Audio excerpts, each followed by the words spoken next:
Dear friends, so I'm very happy to meet you all and address this press meet as well as Democrats, academicians, as well as anti-nationals who are sitting here. I think I was called as anti-national because if you don't call anti-national, you may not be treated as patriotic person.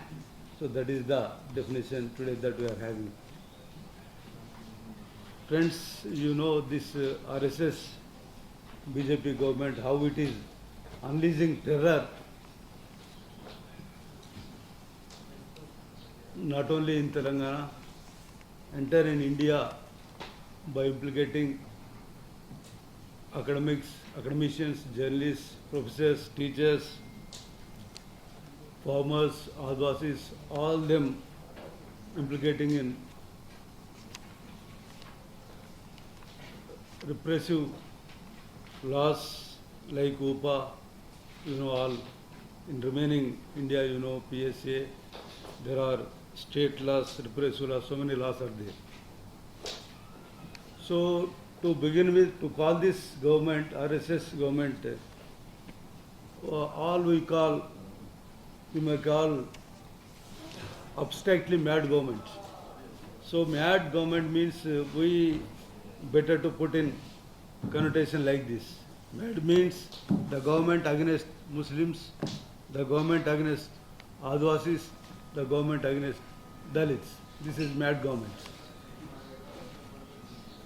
So I don't want to narrate the entire situation in India. You know well how it is in Northeast, how it is in Kashmir and the remaining states, you know better. Ravi, you have to hold it. People can't hear it. Yeah? Yeah, hold it. All right. So, particularly the situation in Telangana is very much miserable. You all know the government led by K. Chandrasekhar, Chief Minister of Telangana, is a B team of BJP all this time, even now also. He was not invited to these opposition meetings. When he came to power during 2014, we thought that we Democrats, students have participated in the movement of Telangana for separate statehood. It was different. But all the democratic voices are suppressed since then. Even now it is going on very seriously. So we generally call the situation in India the undeclared emergency is there and all the democratic rights have been suppressed. Whereas in Telangana is not different. It has become a laboratory for the entire ruling class to implement the repressive laws. Since from Telangana armed struggle, now it is going on. So Telangana, you know, the people of dissent, the struggle going in Adivasi movement, Adivasi areas have been suppressed more by using not only Unlawful Activities Prevention Act. There are many laws like Telangana Public Security Act, Arms Act, and there are so many acts, apart from Indian Penal Code, apart from other acts. Precisely, I will tell you, there are more than 200 people have been implicated in such cases in Telangana. There are 100 UPA cases have been slapped on the people of Telangana. 100 UPA cases. Precisely, 12 cases are very different. So I will tell you the modus operandi of the state. You know how the RSS and BJP is unleashing terror entire India. Ajit Doval came to Telangana and he said in the parade meeting of IPS officers, so it is the time we have to wage a struggle on civil society. He literally said like this. He felt, not now, 3 years back, he felt like this. Civil society is our enemy. We have to wage a war on civil society activists. So, with this spirit, the Telangana government, colluding with central government, led by RSS BJP, is implicating cases. I may not, I am having more details, but I may not tell all the cases how it was happened. The modus operandi I will tell you. In each case, scores of people have been implicated. Up to 152 people also implicated in recent case in Tadwai. Tadwai is 100 kilometers away from Warangal district headquarters. It is located in forest area. One village is there called Bireli. Near Bireli village, some people have been gathered, armed squad, Maoists have been gathered. This is a version of police. While filing an FIR, they used the same story for the last 8 years. Same story. Some armed people have been gathered. We got some inputs, information that they have gathered there. We went there, police party, along with the CRPF and other armed people. When we went there, we asked them to surrender. They fled away in the forest. They left some kit bags, some material, some batteries, some wires, along with some literature. When we searched all this, we found some literature in which we found some names. All the names are booked. The new phenomenon of Telangana government, it was not in previous governments. In Telangana, for the last 8 years, what is happening? There was a situation, even it is not new to Telangana activists, Telangana people to implicate in all false cases. It is not new. But the new phenomenon is the police are implicating the activists, the people's organizations, leaders have been implicated along with the armed people. This is a new situation that we are witnessing now. So there are armed people are there, along with them these peoples are implicated in such case, and one A2, A20, A2, 15 armed people will be there. From A16, A20 or A16 to A50, civil society activists are implicated. This is the modus operandi. So, okay, this is the modus operandi of the Telangana government, implicating or foisting the false cases along with the armed people, along with the central committee people. So this is going on. Nobody was spared in Telangana.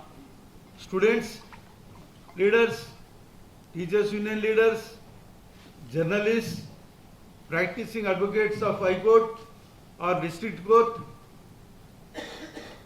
writers, poets, artists, all people are implicated. Nobody was given any exception in this regard. So I will tell you a case particularly in which Nandita was also referring, that is called Tadwai case. In Tadwai case actually, now it has come to discussion very much in Telangana to condemn the action of government and demanding that it should be withdrawn immediately, unequally. The people Telangana are now they are asking demanding the government. They have organized so many meetings, roundtable conferences, and they are presenting memorandums to our district collectors, ministers and political parties. The heavy campaign is going on in Telangana to withdraw this Tadwai case. For the last 4 or 5 years, government has been fighting such cases, but there was no such big response. But this time we got big response because Professor Arugopal, an eminent human rights activist in Telangana, even India, you know all better, he is also implicated along with other activists, you know very well, the so-called accused in Bhima Koragam case, Sudha Bharadwaj, Surendra Godling, and so many others, Vernon, and all the persons implicated, Amarnath Pandey, who is eminent lawyer, Shiv Prasad Singh, all from other states, from Andhra Pradesh, from Chhattisgarh and Maharashtra, all the persons have been implicated in this infamous Tadwai case. So they have, they are saying the same story. In this case also, so we went there to surrender, to ask the Maoists to surrender. They did not surrender. They left some material along with some literature, some papers or some diaries. We found these names. So it is a case particularly to be studied, a research to be done on this case, I think, all human rights activists, because such a jokey and funny case, this one, 152 members have been implicated in Tadwai case. In this case, 13 people are UG cadre, underground cadre. As he said, 2 people have died. One is famous human rights activist Justice Ojbet Suresh, and other is Narsanna. He belongs to some other people's organization. He also died in 2020 because of COVID. His name also been incorporated in this. And other funny thing is, 3 names have been mentioned double. Twice it was mentioned. It was also a very funny thing. Other funny thing is, there are no details in FIR. In FIR, police are supposed to mention all the details, father's name and address, telephone number, email, and all the particulars should be mentioned. At least names also not mentioned in a correct way.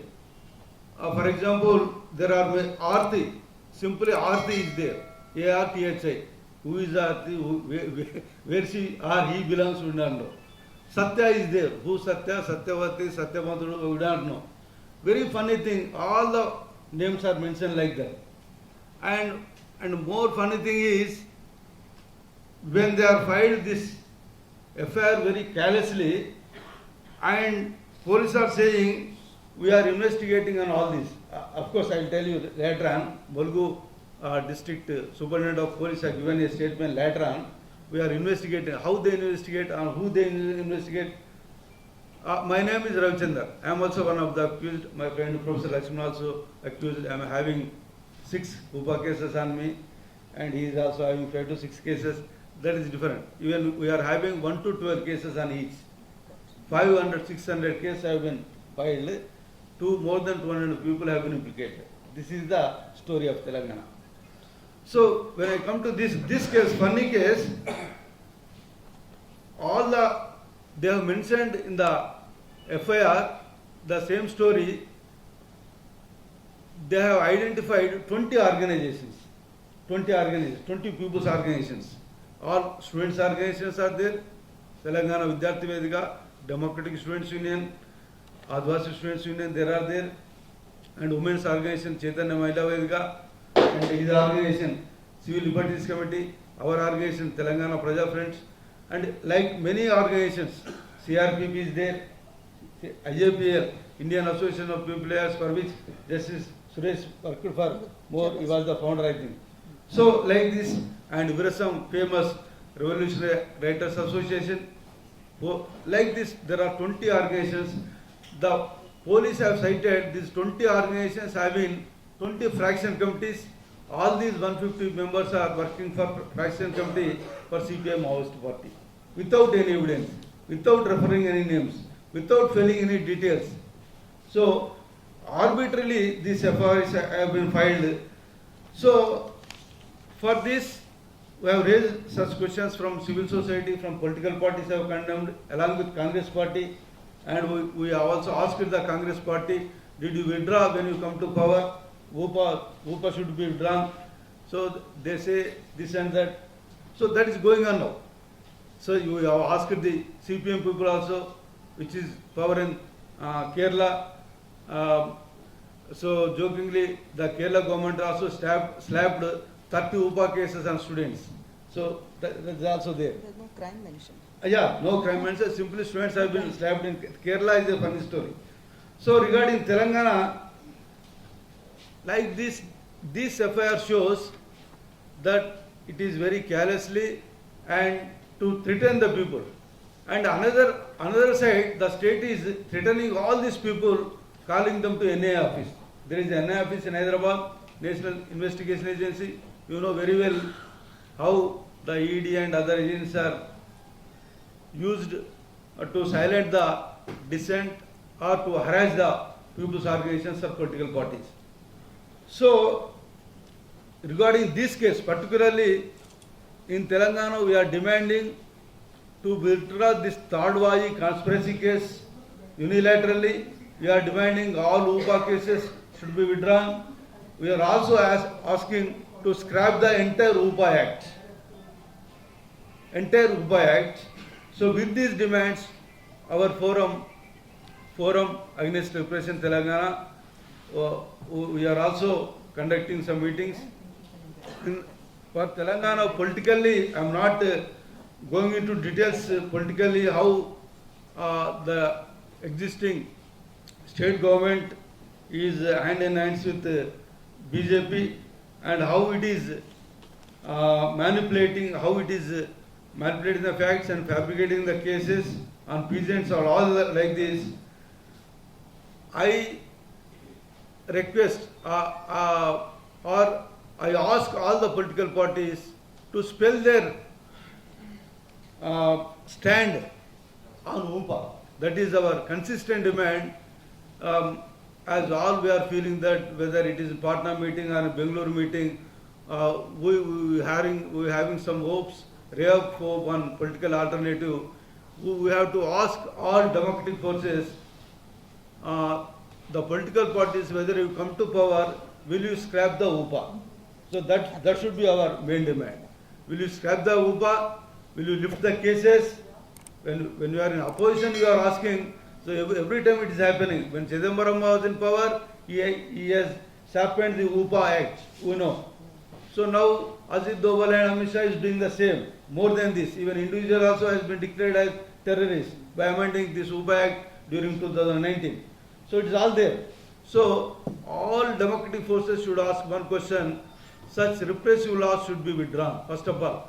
So of course they may bring another law. Even previously we fought against Pota and Tada and all this happened.